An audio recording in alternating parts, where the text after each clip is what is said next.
Assalamualaikum warahmatullahi wabarakatuh. Apa kabar anak-anak? Kita bertemu lagi dalam pembelajaran tematik kelas 6. Kali ini kita akan membahas tentang tema yang ketiga, yang berjudul Tokoh dan Penemuan. Kalian lihat di sekitar kalian, banyak sekali alat-alat yang menggunakan listrik. Mulai lampu hias jalan, blender yang kalian gunakan di dapur, kipas angin, mainan, dan lain-lain. Semua alat ini menggunakan listrik. Tahukah kalian siapa yang pertama kali menemukan listrik? Dia adalah Michael Faraday, sang bapak listrik. Faraday ingin membuktikan adanya pengaruh medan magnet terhadap listrik. Ia melakukan percobaan dengan lembaran seng, uang logam, kertas yang dibasahi air garam, serta sumber listrik dari baterai. Berikut ini adalah gambar model percobaan yang dilakukan oleh Faraday. Jika kita ikuti langkah-langkah yang dilakukan Faraday, kira-kira begini jadinya. Kawat berdiri tegak. Kemudian kita sambungkan kawat tersebut dengan kawat tembaga yang bisa bergerak berputar bebas. Kemudian siapkan larutan garam yang di dalamnya kita masukkan magnet. Letakkan kawat tembaga di dekat magnet. Setelah itu, alirkan arus listrik ke dalam larutan garam.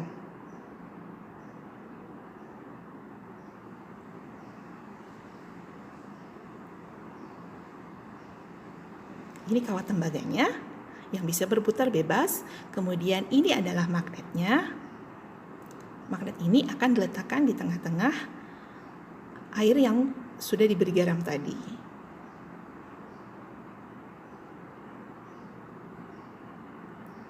Jika sudah seperti ini, kemudian kita alirkan arus listrik.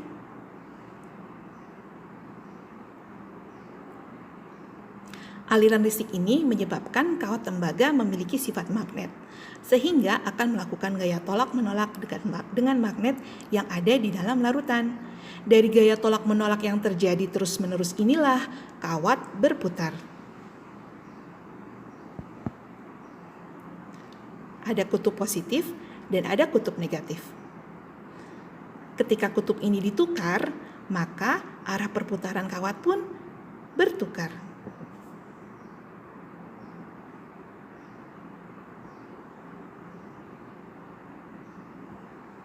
Percobaan ini menghasilkan rotasi elektromagnetik yang merupakan awal mula ditemukannya listrik oleh Faraday.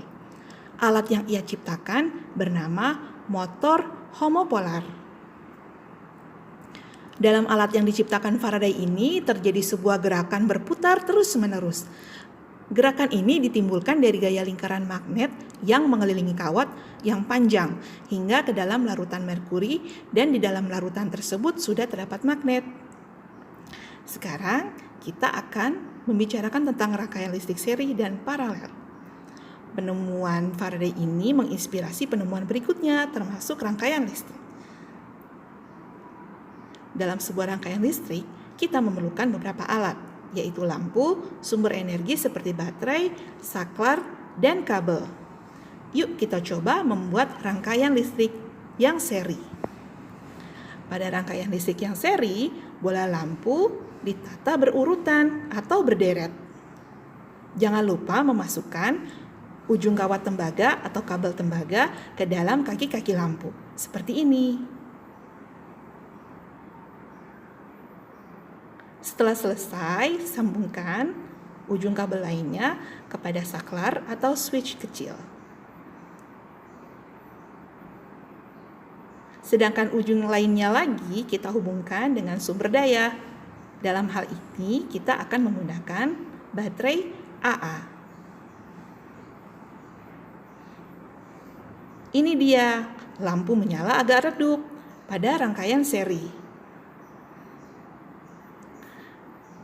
Ketika satu lampu mati atau rusak, lampu lain pun ikut mati.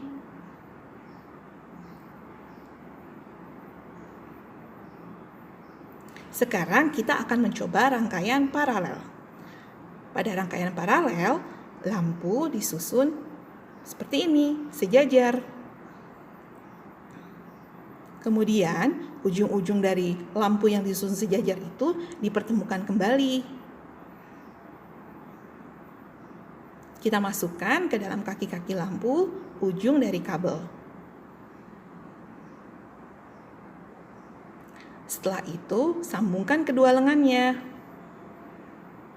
Kita bisa melihat pada rangkaian paralel kita membutuhkan kabel lebih banyak.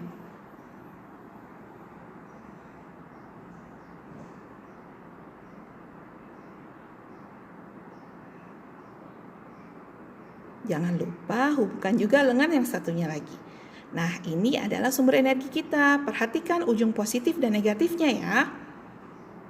Sambungkan satu kabel pada ujung positif dan ujung yang lainnya pada kabel negatif. Dan kita lihat hasilnya. Ini dia. Lampunya menyala lebih terang. Kita coba ya. Ternyata jika ada satu lampu yang rusak atau mati, lampu lain tetap menyala. Lalu bagaimana pengaruh listrik bagi kehidupan manusia? Kita tahu banyak sekali alat-alat yang harus membutuhkan listrik seperti oven, televisi, kulkas, blender, dan lain-lain. Semua alat ini sangat membantu kehidupan kita. Kita jadi lebih mudah menyimpan makanan, memasak, kita bisa lebih mudah menjangkau informasi melalui televisi maupun internet. Tetapi ada juga loh pengaruh negatif dari listrik. Apa ya? 18-38% listrik digunakan untuk penerangan di jalan atau di gedung-gedung. Itu jumlah yang cukup banyak. Bayangkan kalau tidak ada listrik, kota akan gelap gulita. Maka kita harus menggunakan listrik dengan bijak. Kalau tidak, sumber daya ini akan cepat habis. Nah, sekarang coba kalian pikirkan, apalagi pengaruh negatif dari listrik ini. Bu Maya tunggu jawabannya ya. Sampai jumpa. Jazakallahu khairan.